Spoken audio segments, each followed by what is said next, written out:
Hi there, my name is Monica Fertina, and I'm a school outreach specialist with Mishawaka-Penn-Harris Public Library. I am so excited today to talk to you about several books that I think you might be interested in reading. So let's get started. So all of the books that I'm going to talk about today are available at Mishawaka-Penn-Harris Public Library. If you find a title that you're really interested in reading, jump on our website, which is www.mphpl.org, and that will tell you where the title lives on the shelf and which library it lives in. If it is at a different location, you can ask us to bring it over to the location that works best for you. So just in case you don't see it on the shelf at Mishawaka Library, you can also request it from Harris or Bittersweet. When you're on our website, you should also check out our events. We have lots of awesome events happening all year round at the public library. Right now, some are virtual, so you can enjoy them from the comfort of your own home. And then in the future, we will have some just back in person in the library buildings. All of our events are free and are amazingly fun. So definitely take a look at our events page while you're on our website. Okay, let's get started with the books. Our first title is Baseball Genius, and this is written by Tim Green and Derek Jeter. So Derek Jeter's name probably sounds familiar to you, hopefully. He was an awesome baseball player, and he played for 20 years with the New York Yankees. I believe the stat is that he went to 5 World Series. I know some people love or hate the Yankees, but Derek Jeter was still a great player. You may be less familiar with Tim Green, but he actually played NFL. He played in the NFL with the Atlanta Falcons. And since then, he has actually become a commentator. So he's on, I think, Fox Sports and some other places talking about sports. So if you love all of the different sports, soccer, baseball, football, Tim Green has written quite a few fiction stories based on sports. So this is just one example. So if you like this and you want more, check out Tim Green. He's awesome. Okay, so Baseball Genius is about a guy named Jalen. And Jalen is actually really great at playing baseball. He's so good that he's made a travel team recently. And the only catch is that he's not able to afford the cost of the travel team. So he has to figure out a creative way to get money in order to pay for his place on this team. He finds out from a couple of his friends that a Yankees player named J.Y. Yeager actually lives down the street from him. J.Y. is very charitable, so he often will use some of the practice baseballs and he'll put his autograph on them and then sell them for charity. So autographed baseballs from him are worth a lot of money. And so Jalen figures out this plan that if he can sneak onto JY's property, he can maybe take a few of his practice balls, fake the signature, and sell them in order to make enough to go on the travel team. So the first time that Jalen does it, he sneaks out. He's able to steal a few autograph balls and sell them. But when he goes back for more, he is caught by JY. And they start talking, and Jalen shares that he's actually pretty genius when it comes to knowing what pitch the pitcher is going to throw. So before the pitcher even starts throwing the ball, Jalen, for some reason, has the skill that he can tell what kind of ball it's going to be. And so JY and Jalen come up with this plan that JY won't press charges or turn Jalen in if he agrees to help JY score some points in the next games. So they hatch this plan, but they have to be very secretive about it because it's maybe a little bit cheating. So that is Baseball Genius. Again, if you love baseball, and I know a lot of people are missing it right now and the season is shortened, this will be a good way to get your fix. So that is Baseball Genius by Tim Green, and Derek Jeter. This next one, I'm going to show you a video and then we'll talk about it. In the forest primeval, a school for good and evil, 2 towers like twin heads, one for the good, one for the wicked. Try to escape, you will always fail. The only way out is through fairy tale.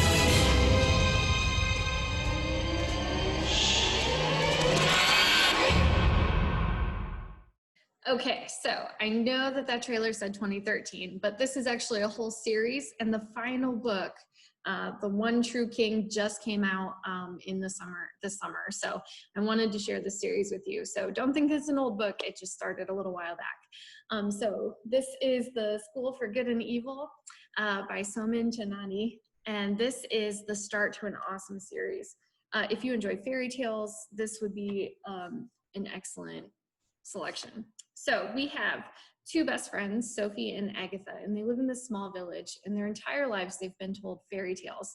They've learned about princesses and evil witches and fair maidens and all of those things that we learn with fairy tales. Every 4 years, two children from their village are taken away and entered into the school for good and evil. They never know who it's going to be, but and they never know which school they will end up in. In the school for good, the person is trained to become a princess or a prince.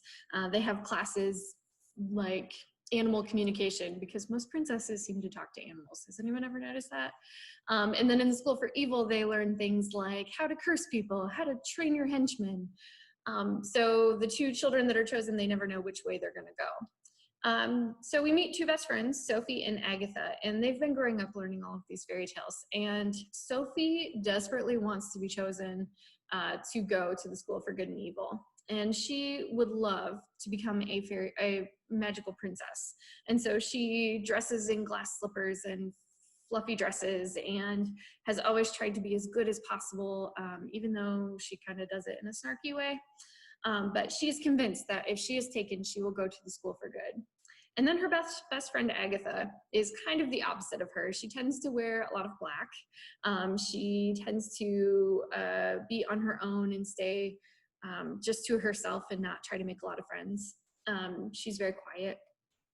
She also has a black cat that she loves. And so Sophie and Agatha are pretty convinced that Agatha would end up in the School for Evil just because she seems to have all of these makings of being a villain, which I don't agree with, but that's okay. So it happens that they are in fact chosen. Sophie and Agatha are chosen. They're taken through the woods, and when they get to the School for Good and Evil, a switch happens. So Sophie is actually sent to the School for Evil, and Agatha is sent for the School for Good. And this really throws both of them off. So here they are in these different schools, not what they expected at all, completely opposite of how they've grown up and what they've learned. And so they have to kind of figure out how to navigate this new world and this new idea of themselves. So a lot more is happening in the story, but that's kind of the basic idea of the School for Good and Evil. And as I mentioned again, there are 6 books total in the series, and it just ended, so you won't have to wait for the next book to come out. The last book, One True King, just came out recently.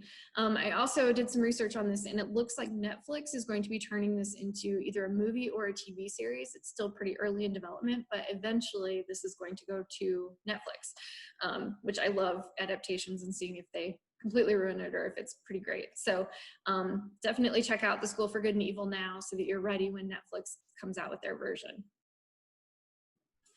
Okay, so I don't know about you, but I personally love a good creepy story. I'm a chicken at heart, but I also really love scaring myself. So if you are that kind of person, The Summoning by Kelly Armstrong is one of my favorite series because it is creepy.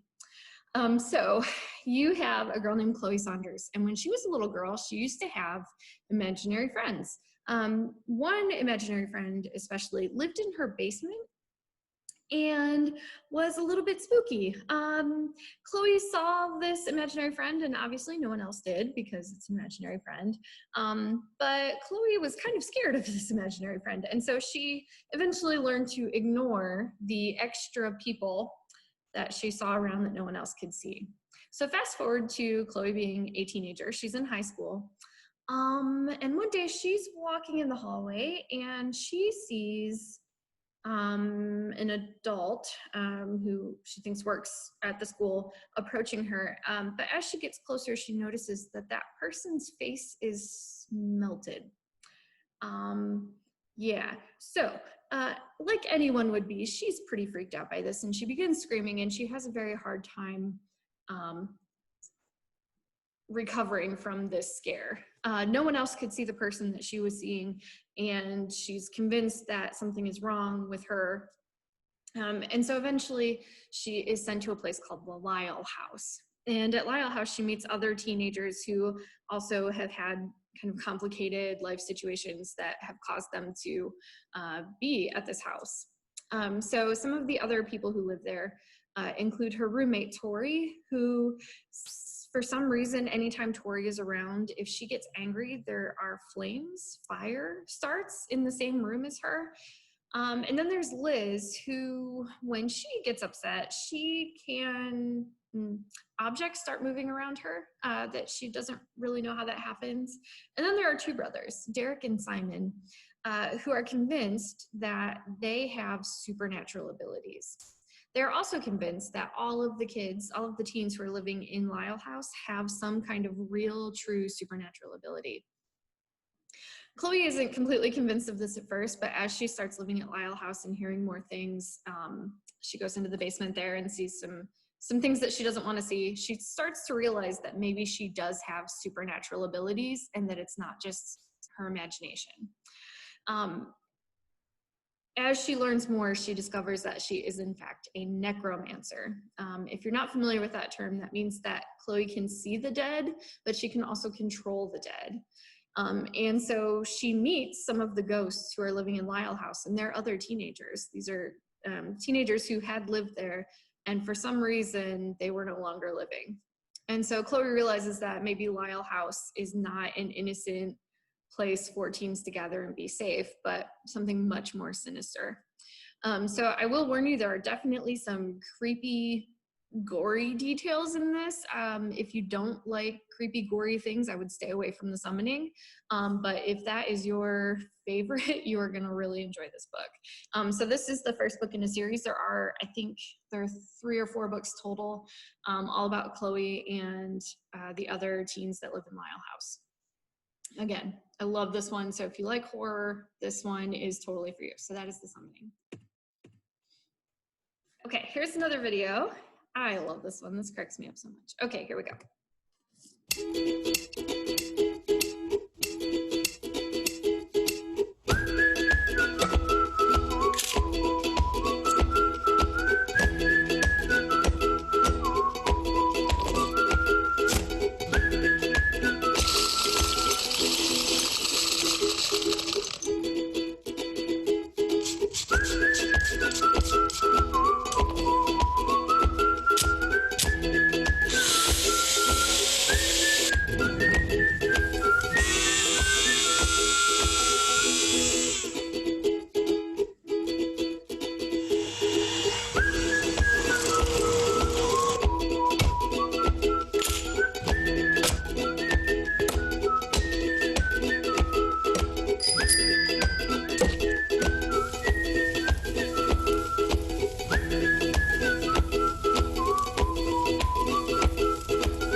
Okay, I love that video. Someday when I'm bored, I'm going to buy a whole bunch of candy and I'm just going to destroy it because they make that look so fun.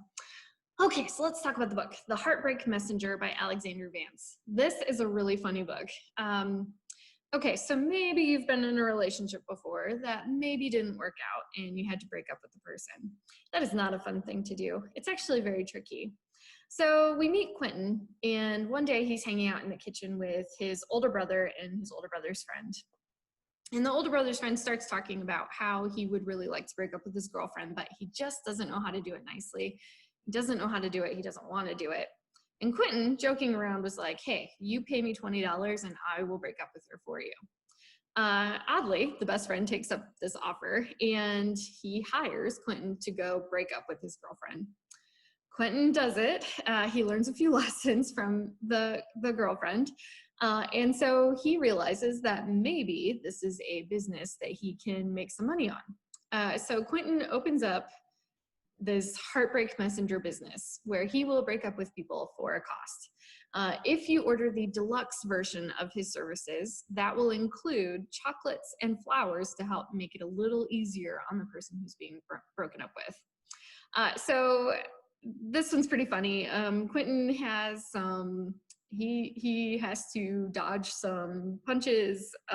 He gets yelled at. He has some pretty funny situations come up, all because he is the Heartbreak Messenger. As he goes through this, though, he starts to realize that maybe this isn't the best thing in the world. And even though it's funny for us to read, it's not exactly easy for Quentin to do eventually. And so he has to decide if he wants to continue making money off of this scheme, or if maybe he should back out and become a real innocent bystander. So if you're looking for something light and just funny to read, that is The Heartbreak Messenger by Alexander Vance. Okay, so I have a couple of graphic novels for you. This one, you may be familiar with this book, but this is a new graphic novel version of the book. So I'm going to show you the video and then we'll just go over it one more time.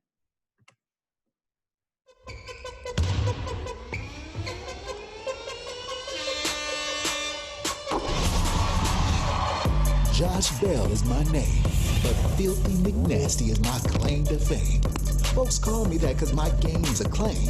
So downright dirty it'll put you to shame. My hair is long, my height's tall. See, I'm the next Kevin Durant, LeBron, and Chris Paul. My twin brother is a baller. The only thing he loves more than basketball is betting. Jordan insisted everyone call him JB. In this game of life, your family is the court and the ball is your heart. No matter how good you are, no matter how down you get, always leave your heart on the court. The crossover. Life doesn't come with a playbook.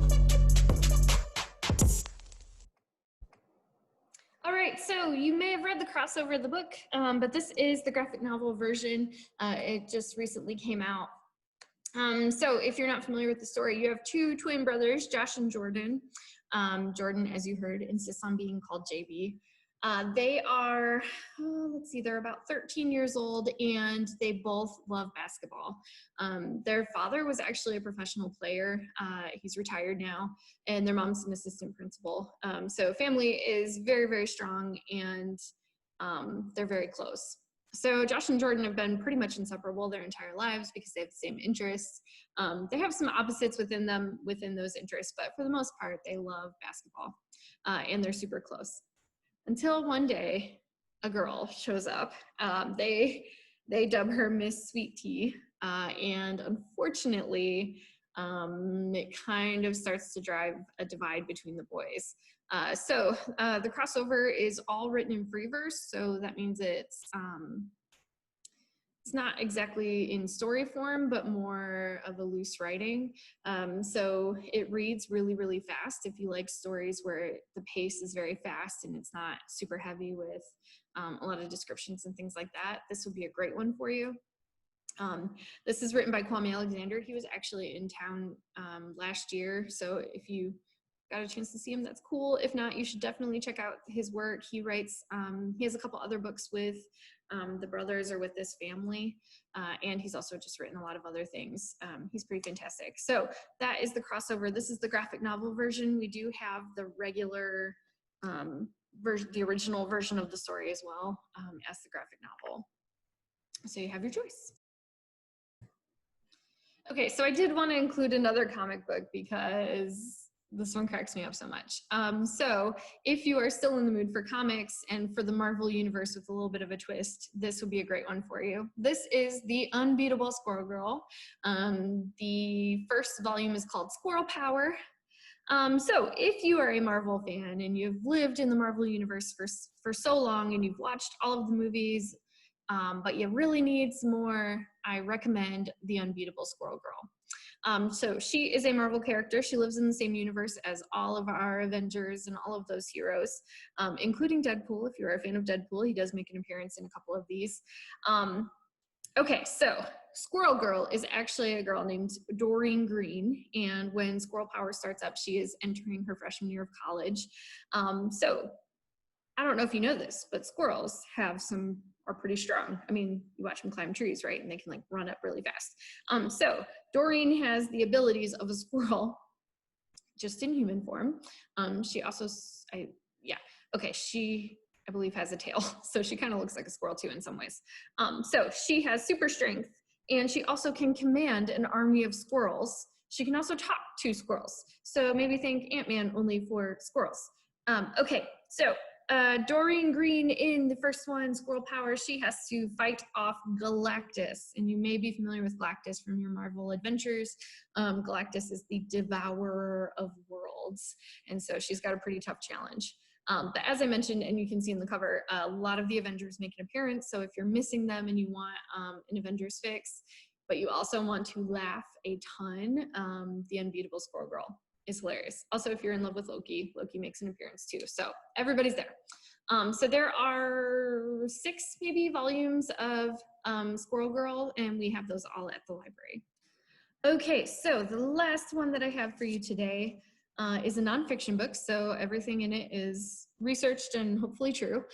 So this is called Caught, and it's all about Nabbing History's Most Wanted by Georgia Bragg. So this goes over several famous people, some who were famous criminals and others who were just famous for other reasons. And it talks about their lives and what they did and how they were caught or arrested and kind of got in trouble. So this one is really interesting. If you love history, if you love true crime, I guess this would be a good one for you. So let me tell you about a few of them.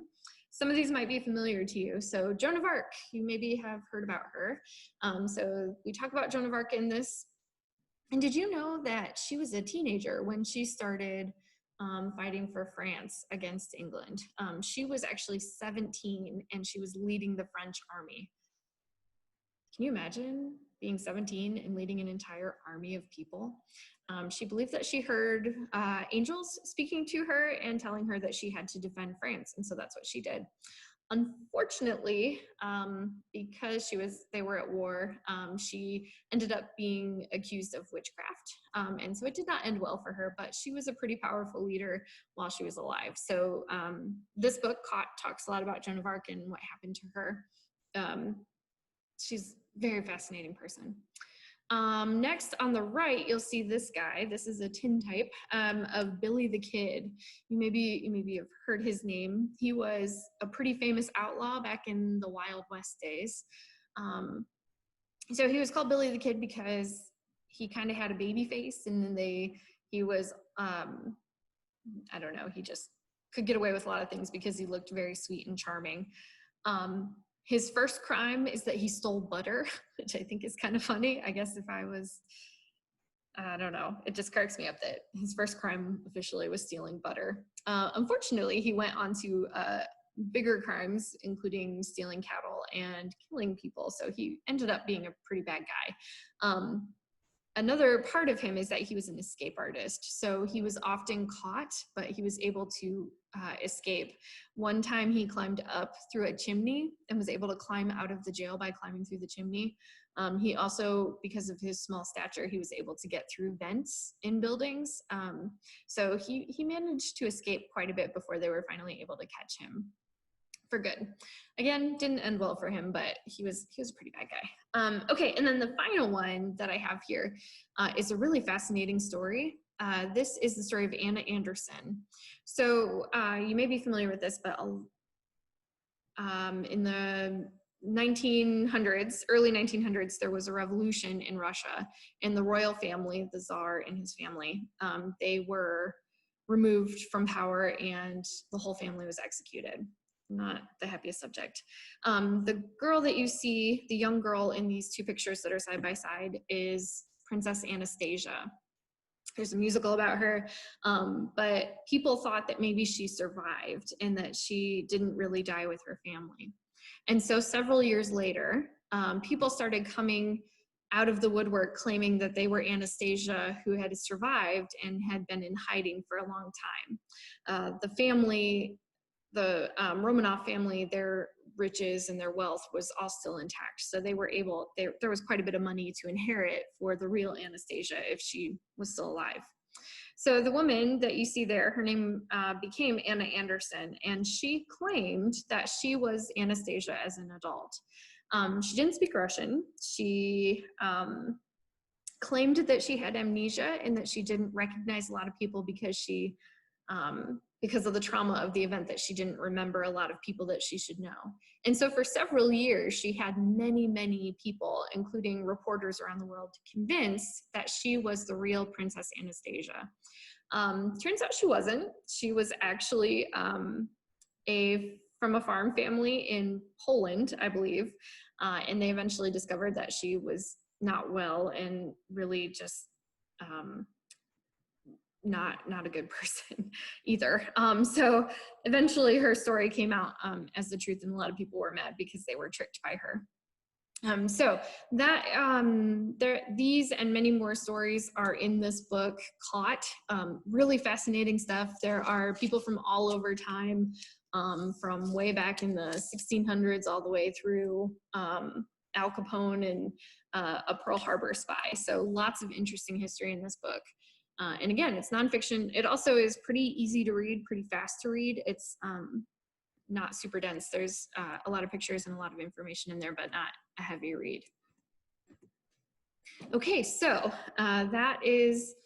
those are all of the books that I have for you today. I really hope that there's something in here that catches your attention. If you find something and you love it and there's a way for you to let me know, please do. I love hearing what worked, and if there's something in here that you absolutely are like, there's no way I would ever read that book, if we ever meet, you can tell me that too, because I'm always fascinated. So again, please visit the Mishawaka-Penn-Harris Public Library, go to our website, check out these books. We have a lot of really great things. All right, have a great day.